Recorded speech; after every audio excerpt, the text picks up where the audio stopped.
राष्ट्रीय आयसॉ मेधा छात्रवृत्ति परीक्षा यानी बिहार एनएमएस एग्जाम की तैयारी कर रहे सभी छात्रों को मेरा प्यार भरा नमस्कार। मैं हूं श्रवण कुमार सागर। स्वागत करता हूं आपका हमारे यूट्यूब चैनल सागर कोचिंग सेंटर भगवानपुर में। आज के इस वीडियो में हम आपको राघव प्रकाशन का जो एनएमएस बुक है बिहार के स्टूडेंट के लिए, तो इसके अंतर्गत जो रीजनिंग का चैप्टर है उसका पहला चैप्टर हल करने जा रहे हैं। तो पहला चैप्टर का नाम है श्रृंखला, और लगातार हम सीरियली करके आपको सभी चैप्टर्स का हल बताएंगे। तो इसलिए चैनल पर नए हैं तो सब्सक्राइब जरूर कर लीजिएगा। तो आपको बता दें, श्रृंखला के अंतर्गत 3 तरह के सवाल हैं। तो इसमें से हम पहले तरह का सवाल पार्ट 1 में करने जा रहे हैं। दूसरे और तीसरे तरह के जो सवाल है उसको पार्ट 2 और पार्ट 3 में करेंगे। इसका एक प्लेलिस्ट हम अलग से बना दिए हैं, तो उस प्लेलिस्ट में आपको सभी चैप्टर का रीजनिंग सीरियली मिल जाएगा। तो चलिए आज के क्लास को स्टार्ट करते हैं। पहला जो चैप्टर है इसका नाम है श्रृंखला यानी सीरीज। तो इसके अंतर्गत किस टाइप के सवाल पूछे आते हैं चलिए देखते हैं। तो सबसे पहले कुछ एग्जाम्पल लेते हैं, उसके बाद हम चैप्टर के प्रश्नों को हल करेंगे। तो जैसे कि यहाँ पे देखिए, नंबर सीरीज के जो सवाल है तो यह इस तरह से होते हैं, जोड़ पे आधारित हो सकता है। जैसे कि यहाँ पे सवाल लेते हैं, तो जैसे एक सवाल है यहाँ पे, उदाहरण के लिए ये देखिए, उदाहरण एक यहाँ पे सवाल है, 1 नंबर का सवाल। ये 4 लिख दिया, 7 लिख दिया, 12 लिख दिया, 19 लिख दिया, 28 लिख दिया। तो अगला क्या होगा ये हमें ज्ञात करना होता है। 4 विकल्प भी मिलते हैं हमें।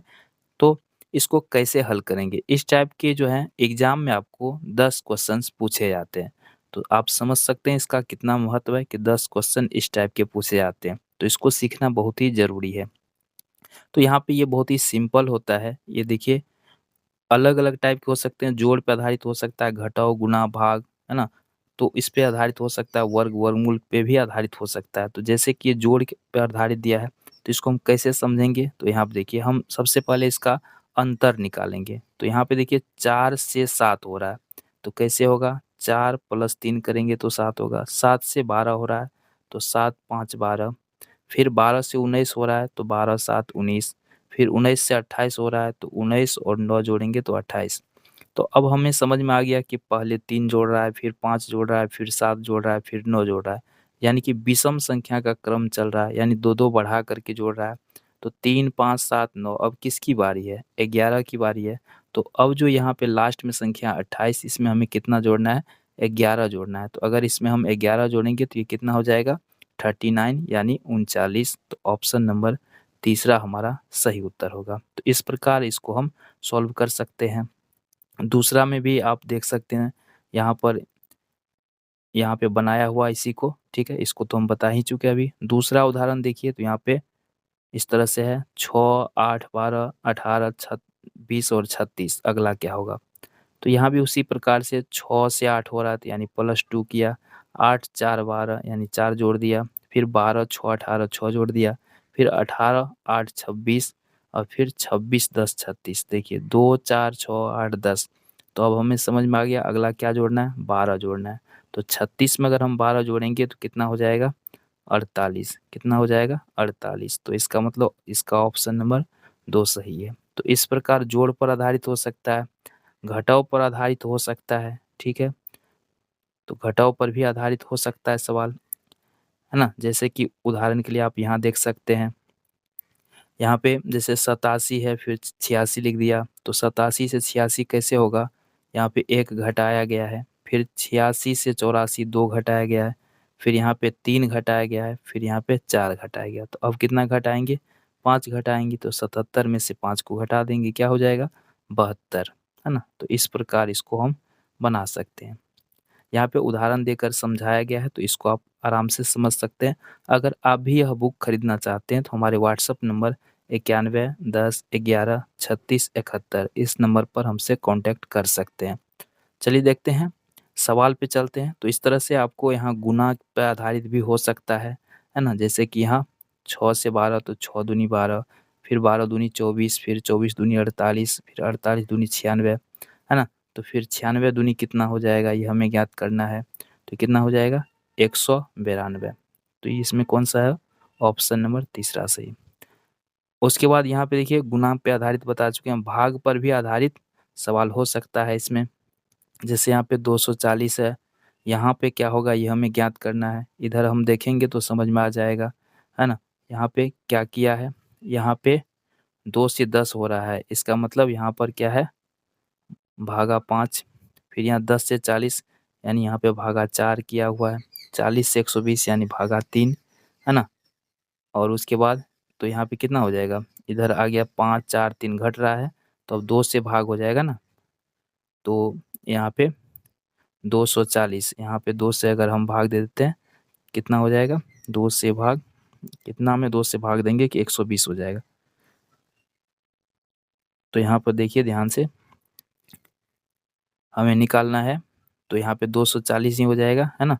कितना में 2 से भाग देंगे कि 120 होगा, तो 240। फिर 240 में यहाँ पे 1 से भाग लग जाएगा, है ना। तो इस प्रकार ये किया गया है। तो यहाँ पे उदाहरण में भी आप समझ सकते हैं, यहाँ जैसे 5 से भाग दिया था, यहाँ 4 से, यहाँ 3 से, 2 से, तो अब 1 से भाग लगेगा। तो इस प्रकार भाग पर आधारित भी हो सकता है। अब आता है अभाज्य संख्या पे भी आधारित सीरीज हो सकता है। जैसे कि इसमें देखिए उदाहरण नंबर 1 में जैसे देखिए यहाँ पे क्या किया है, 18 दिया है, फिर 20, फिर 23, फिर 28, फिर 35। तो यहाँ पे किस तरह का क्रम चल रहा है, 18 से 20 हो रहा है यानी +2, फिर 20 से 23 हो रहा है यानी +3, फिर 23 से 28 हो रहा है यानी +5, फिर 28 से 35 हो रहा है यानी +7। देखिए 2 3 5 7 क्या अभाज्य संख्या का क्रम है। तो 7 के बाद अगला अभाज्य संख्या क्या होता है, 11। तो अब हमें 35 में 11 प्लस करना पड़ेगा, तो कितना हो जाएगा, 46। तो इस प्रकार अभाज्य संख्या पर आधारित सवाल हो सकते हैं। उसके बाद जोड़ और गुणा पर आधारित सवाल हो सकते हैं। जोड़ भी और गुणा भी एक ही सवाल में हो सकता है। उसके बाद जो है आपको घटाव और गुणा पर आधारित भी सवाल हो सकते हैं। तो अलग अलग टाइप के आपको सवाल होंगे। उसके बाद जो है पूर्ण वर्ग, वर्ग पे आधारित सवाल हो सकता है। जैसे कि देखिए यहाँ पर एक सवाल लेते हैं, यहाँ पे 3 है, यहाँ पे 7 है, तो 3 से 7 कैसे होगा, +4।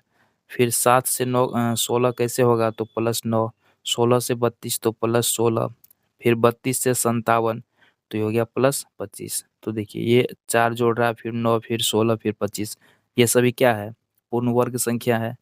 तो 4 2 का वर्ग है, 9 3 का वर्ग है, ये 4 का वर्ग है, ये 5 का वर्ग है। तो अब कितना जोड़ना है, 6 का वर्ग कितना होता है, 36। तो 57 में 36 जोड़ देंगे तो आंसर आ जाएगा। तो ये किस पर आधारित था, पूर्ण वर्ग पर। तो वर्ग पर आधारित सवाल हो सकते हैं, घन पर आधारित सवाल हो सकते हैं, है ना। घन पर आधारित भी सवाल हो सकते हैं। तो जैसे कि यहाँ एग्जाम्पल में देख लीजिए, ये सवाल है अगला क्या होगा। तो यहाँ आप देखिए 1 का घन जोड़ रहा है ना, फिर 2 का घन, फिर 3 का घन, फिर 4 का घन, फिर 5 का घन। तो इस तरह से हो सकता है, घन पे आधारित हो सकता है। तो ये इस टाइप के सवाल हो सकते हैं। अब यहाँ से क्या होता है, प्रश्न हमारा शुरू होता है। टाइप आपको समझ में आ गया किस टाइप के क्वेश्चंस हो सकते हैं। तो यहाँ से हम शुरू करते हैं, देखते हैं चैप्टर में किस तरह के सवाल दिए गए हैं और कुछ प्रश्नों को हल करते हैं। तो यहाँ पे देखिए 4 से 12 हो रहा है, 12 से 36, 36 से 108। अगला क्या होगा, हमें ज्ञात करना है। तो आप आसानी से ये देखेंगे सबसे पहले कि 4 से 12 हुआ कैसे। तो 4 तिया 12 को ही बता सकता है 3 से गुना करके। 12 तिया 36, फिर 36 तिया 108। तो अब हमें क्या करना है, 3 3 से गुना करते जा रहा है, तो 108 में भी 3 से गुना कर देंगे। कितना हो जाएगा, 324। देखिए कितना आसानी से बन गया। यह क्वेश्चन आप देख सकते हैं बिहार एनएमएस एग्जाम 2022 में पूछा गया था। अगला प्रश्न देखते हैं। यहाँ पे देखिए अगला क्या होगा, हमें ज्ञात करना है। तो यहाँ 48 से 24, इसका मतलब 2 से भाग दे दिया। फिर 24 से 96, 24 चौके 96, 4 से गुना कर दिया। फिर 96 से 48 यानी 2 से भाग दे दिया।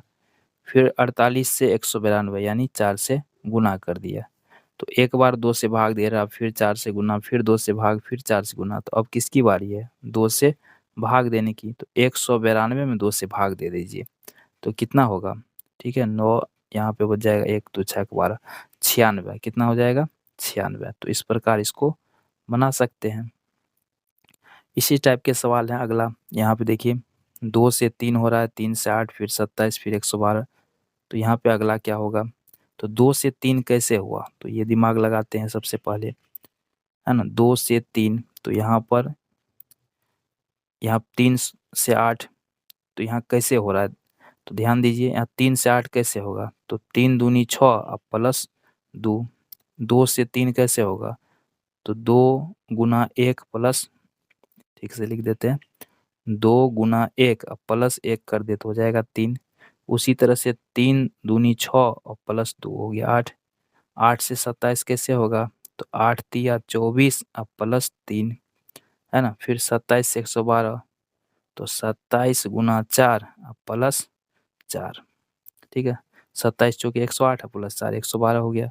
तो देखिए क्रम, जो संख्या है उसमें 1 से गुना कर रहा है, फिर 2 से कर रहा है, फिर 3 से, फिर 4 से। तो अब जो संख्या है उसमें कितना से गुना करेंगे, 5 से, और जोड़ भी उतना ही रहा, 1 जोड़ रहा है, 2 जोड़ रहा है, 3 जोड़ रहा है, 4 जोड़ रहा है, तो अब कितना जोड़ेंगे, 5। तो 112 गुना 5 प्लस 5, ठीक है। तो कितना हो जाएगा, ये हो जाएगा आपका 565। क्या हो जाएगा, 565। तो ऑप्शन नंबर डी इसका सही है। अगला सवाल लेते हैं, 0 4 6। ये देखिए इसमें काफ़ी सिंपल है ये। यहाँ पे किस प्रकार है, 0 से 3 फिर 3 से 6, है ना। तो यहाँ पे देखिए बीच में 2 2 के करके गैप है। तो अगला यहाँ पे क्या होगा, यहाँ तो हमें पूछ नहीं रहा, यहाँ पर पूछ रहा है क्या होगा। तो इधर देख लेते हैं यहाँ पे किसका पैटर्न मिलता है। यहाँ पे 6 3 9 और 9 3 12। यहाँ पे देखिए 0 से 3 फिर 3 से 6, है ना। तो अब हमें यहाँ ज्ञात करना था, तो यहाँ पर कौन सा तब संख्या हो जाएगा। चलिए यहाँ पे ध्यान दीजिएगा, 0 4 6, यहाँ पे 4 3 7, है ना। यहाँ पे प्लस 3 किया है ना, 4 3 7, तो 7 3 कितना हो जाएगा, 10। तो इस तरह से 3 3 जोड़ा गया है। तो ऑप्शन नंबर कौन सही है, बी सही है। क्वेश्चन नंबर 5 देखिए, तो यहाँ पे देखिए 4 से 9 हो रहा है, तो इसका मतलब 5 जोड़ रहा है। यहाँ पे देखिए 9 से 20 हो रहा है, तो 11 जोड़ रहा है ना। तो 5 जोड़ रहा है, तो अब हमें कितना जोड़ना चाहिए, 5 दूनी 10 जोड़ सकते हैं अगला में। तो 10 9 कितना हो जाएगा, 19। यहाँ पे 11, तो 11 दूनी कितना जोड़ सकते हैं, 22, तो हो जाएगा 42। तो 19/42 जो कि ऑप्शन नंबर बी में है। तो इस प्रकार इसको बना सकते हैं, है ना। तो यहाँ पे ऑप्शन में 19/42 अगर देख के देखेंगे तो एक पैटर्न बन जाएगा सवाल में। तो इस प्रकार आप बना सकते हैं। तो इस तरह के काफ़ी सारे सवाल हैं जिसका आप प्रैक्टिस कर सकते हैं। इसके लिए आप बुक खरीद लीजिए और इसका प्रैक्टिस आप कर सकते हैं, ठीक है। तो बहुत सारा सवाल दिया गया है और एग्जाम्पल भी दिया गया है, तो वहाँ से आप इसको समझ करके बना सकते हैं। वैसे इस टाइप के क्वेश्चंस लाइव क्लास में काफ़ी बार बताया गया है, तो आप लाइव क्लास भी ज़रूर देखा कीजिए। धन्यवाद।